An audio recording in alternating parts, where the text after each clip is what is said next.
Bonjour et bienvenue sur Test and Driving, j'espère que vous allez bien, je suis heureux de vous retrouver aujourd'hui. Alors aujourd'hui, vidéo un peu particulière puisque l'on va s'intéresser aux véhicules de loisirs.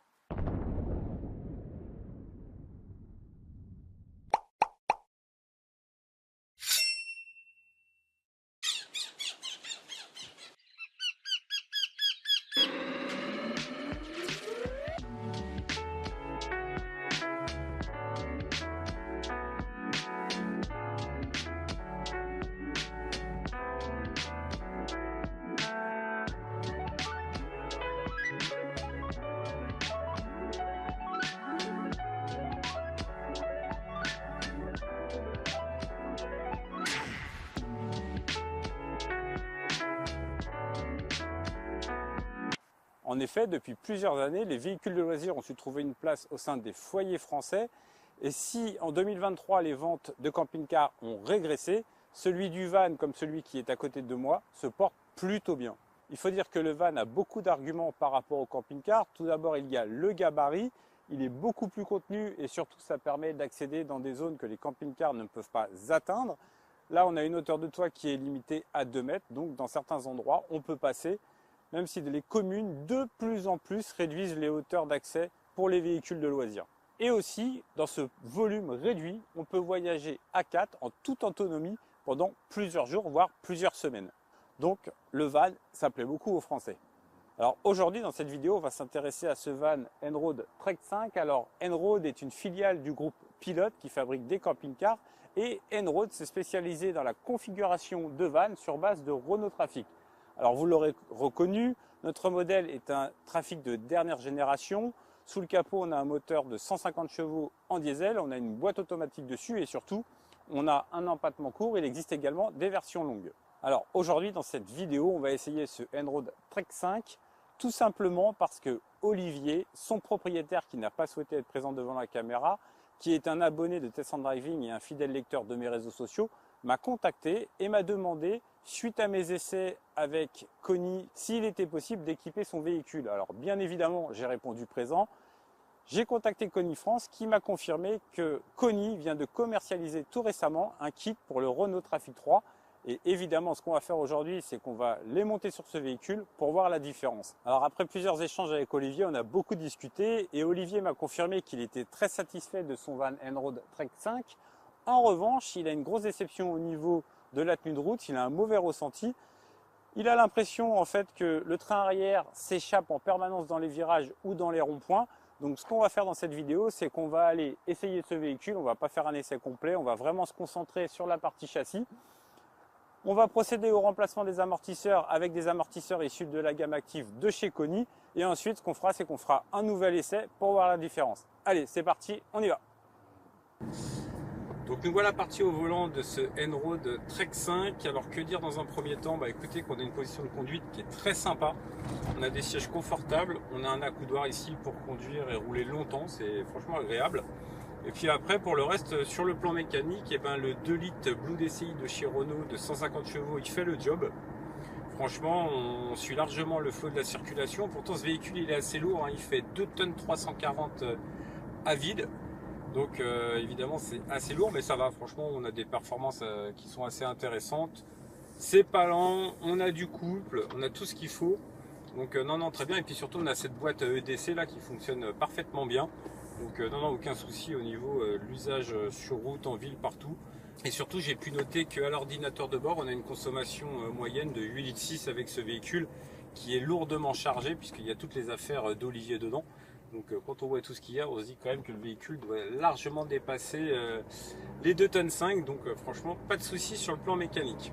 Alors en revanche, au niveau du comportement routier, je comprends parfaitement le ressenti d'Olivier. Alors, on va pas se mentir, au niveau du train avant, c'est pas mal. On va pas se plaindre, on a un bon combo amortisseur-ressort qui fonctionne pas trop mal.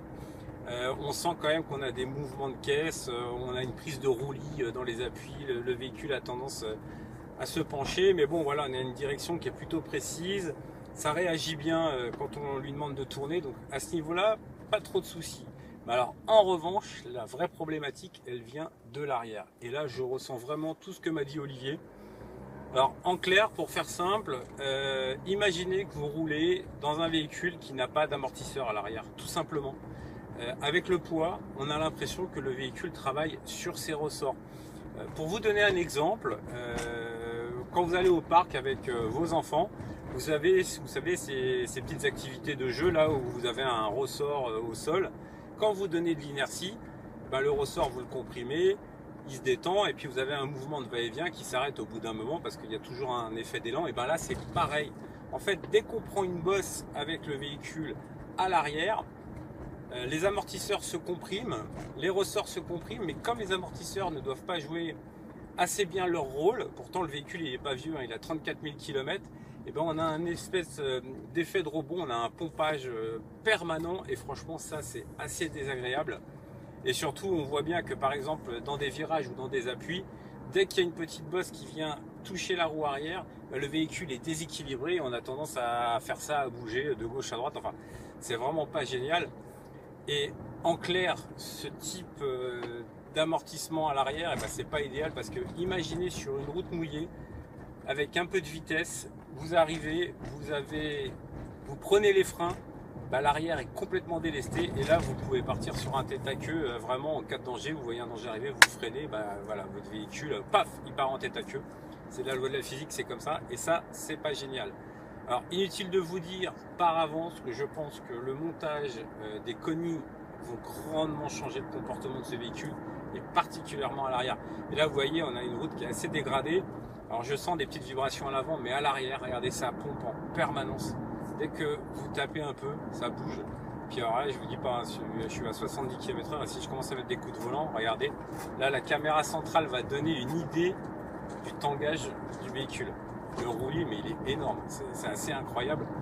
Et du coup, bah, je pense que les amortisseurs Koni vont apporter beaucoup plus de précision, une meilleure tenue des amortisseurs à l'arrière. Vous voyez, là encore, on vient de prendre une bosse, on est comme ça en permanence. Donc écoutez, là, ce qu'on va faire, c'est qu'on va aller à l'atelier, on va monter les amortisseurs et puis après, on ira tester ça pour voir la différence. Allez, c'est parti.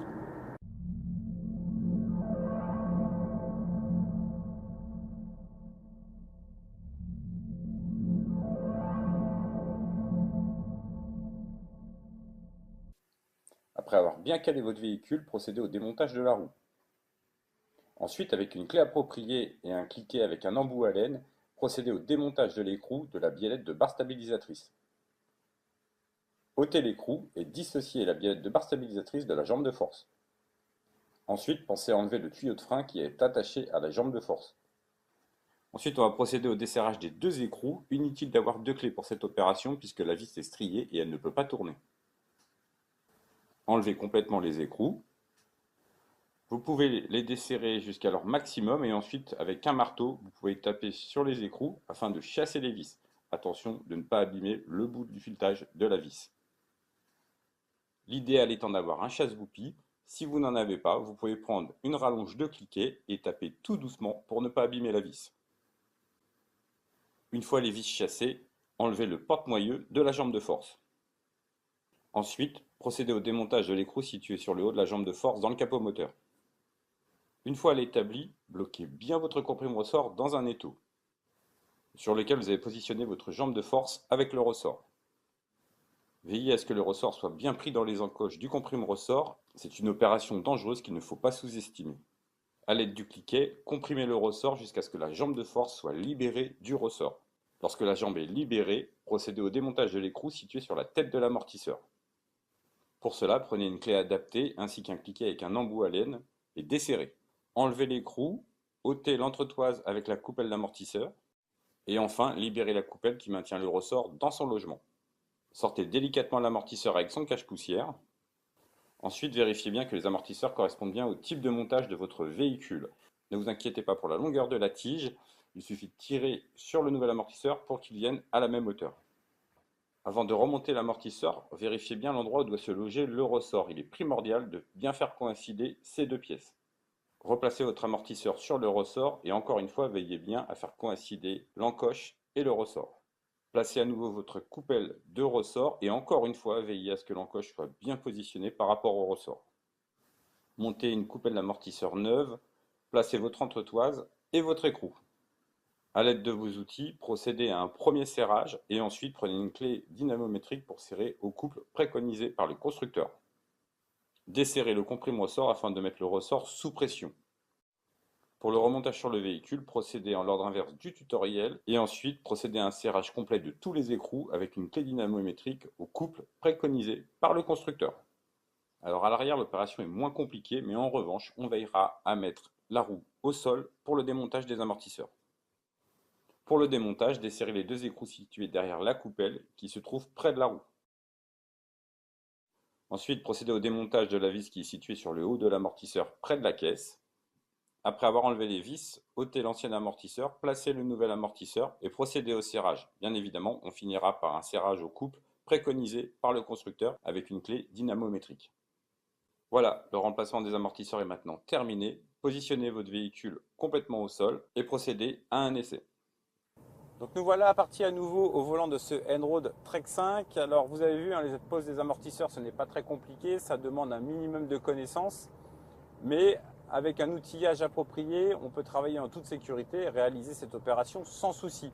Alors bien évidemment, on peut réaliser le montage des amortisseurs sur un pont comme je l'ai fait, mais on peut aussi le faire avec un cric, mais bien évidemment, on veillera à s'équiper de chandelles pour bien caler le véhicule et ne pas prendre de risque et avoir un accident.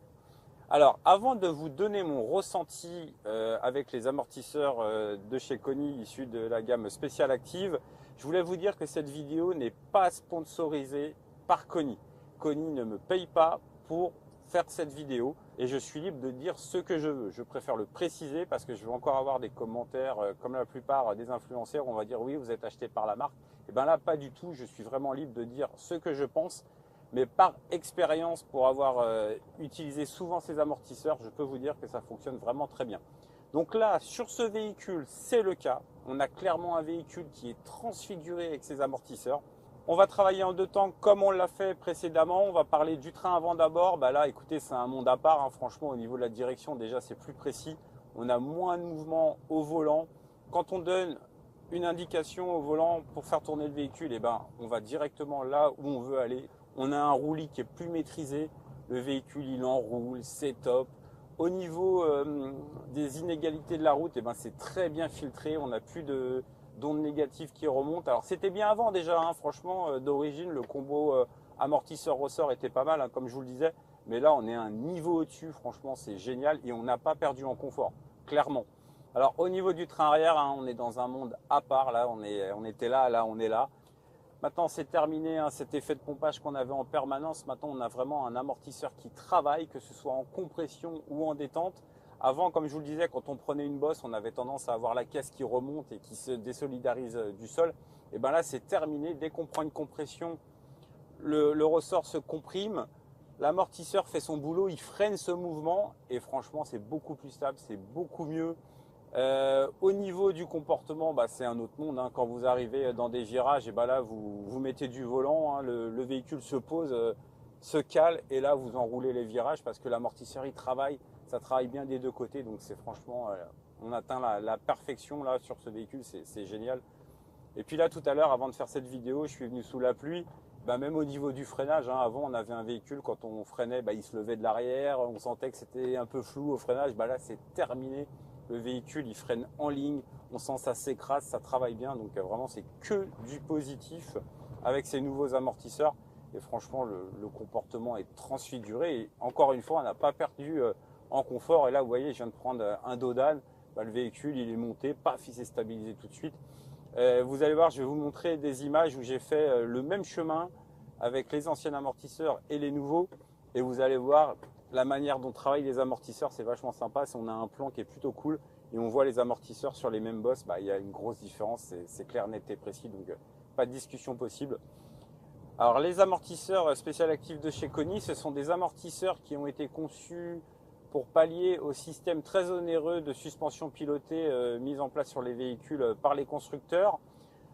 C'est beaucoup moins cher qu'un système électronique, mais en revanche, cet amortisseur, il a une capacité d'analyser un petit peu l'état de la route quand on roule, et du coup, ça permet vraiment d'apporter un gros plus en termes de tenue de route. Donc, c'est vraiment un produit sérieux, ça vaut vraiment le coup. Si vous êtes propriétaire d'un N-Road Trek 5 ou même d'un autre modèle et que vous souhaitez optimiser la tenue de route, eh ben, n'hésitez pas, consultez Koni, demandez les références qui vont avec votre véhicule et vous verrez, vous ne serez pas déçus. Alors en termes de tarifs, bien évidemment, les Koni Special Active sont un petit peu plus chers que les amortisseurs de série, mais ça en vaut vraiment la peine, ça change tout. Je vais vous mettre en description la référence pour ce véhicule et surtout les tarifs. Mais franchement, ça en vaut la peine et ça vous change tout. Là, on est vraiment sur un véhicule qui est beaucoup plus agréable. Donc, c'est que du positif. Aussi, je voulais vous dire que si vous souhaitez avoir des informations sur le ressenti d'Olivier, vous pouvez aller sur le forum Rouler en End-Road sur Facebook. Olivier est un membre actif de ce forum et il a posté les photos lorsqu'on a remplacé les amortisseurs.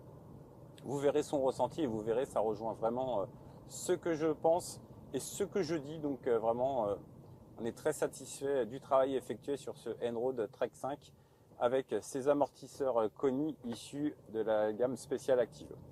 Donc voilà, et bien écoutez, merci beaucoup d'avoir suivi cette vidéo jusqu'au bout. Pensez à vous abonner, liker et partager. Merci pour votre fidélité. Je vous dis à bientôt pour une nouvelle vidéo. Ciao!